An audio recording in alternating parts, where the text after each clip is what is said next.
Many people view sharpening a chisel or plane iron as some type of dark art that requires mysterious skills. And I'll admit, I had my share of struggles before finally distilling the process into a series of 4 clear steps. Here they are. 1. Flatten the back. 2. Grind the bevel and remove the burr. 3. Hone the bevel and remove that burr. And 4. Polish the bevel. Start by flattening the back of the plane iron. I do this with wet-dry sandpaper and a granite block. A piece of plate glass would work as well. Dip the paper in water and surface tension will hold it in place. Or tape the paper down and sprinkle water on it. Start with 400 grit, but if progress is too slow, back up to 220 grit.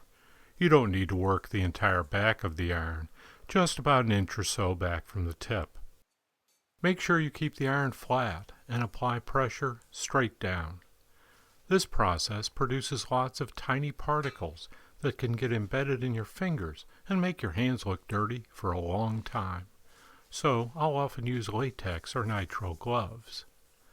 Dip the paper often, rotating or changing it when it starts cutting slowly. When the back has a uniform scratch pattern, you're finished with that grit. Move up to 600 grit, and this time you'll get a finer scratch pattern. I'll usually stop there, though you could move up to 1000 grit or even finer. If your local hardware store doesn't have paper finer than 400, go to an automotive paint supply shop. Now we need to grind the bevel. I'm sure you're familiar with the standard type of bench grinder. It will generally have 1 or 2 8-inch wheels. The standard set here is 36 and 60 grit, but you can buy finer wheels. Typically, this type of grinder spins at 3,450 RPM, so it removes metal quickly in a shower of sparks. For better control, I prefer a true slow-speed grinder, spinning at about 100 RPM. It's also a wet grinder, eliminating the sparks. And with that cool operation, you don't need to worry about overheating your tools and drawing out their temper. At 10 inches, the wheel is also much larger. But to me, one of the huge benefits of this grinder is the accuracy of the blade holding jig. It automatically locks the blade square to the wheel. And you can easily adjust the height to get exactly the grind angle you want. The wheel normally cuts like 220 grit, so it doesn't take long to grind the edge. I use my fingers to push and pull the jig across the full surface of the stone for even wear. You can inspect your progress as often as you like without losing the accuracy of your grinding angle. When the edge is finished, you'll feel a slight burr on the back of the blade. Feel with light pressure and always draw your finger away from the edge. Shut off the wheel and hold the back of the iron flat against the wheel. A few light strokes back and forth will remove the burr. One interesting feature of this tool is that you can change the effective cutting rate by using a stone grater.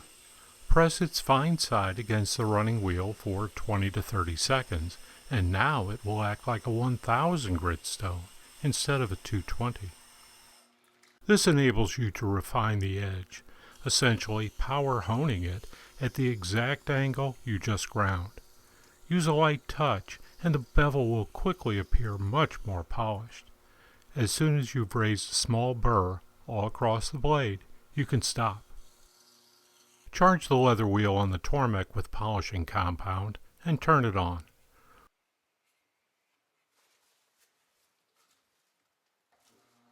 With the wheel turning away from you, lightly place the back onto it. Apply light downward pressure as you move the blade side to side. With the blade level, you simply need to bring the edge to the top of the wheel to remove the burr. Lightly rub with your fingertip to ensure that you've removed the burr.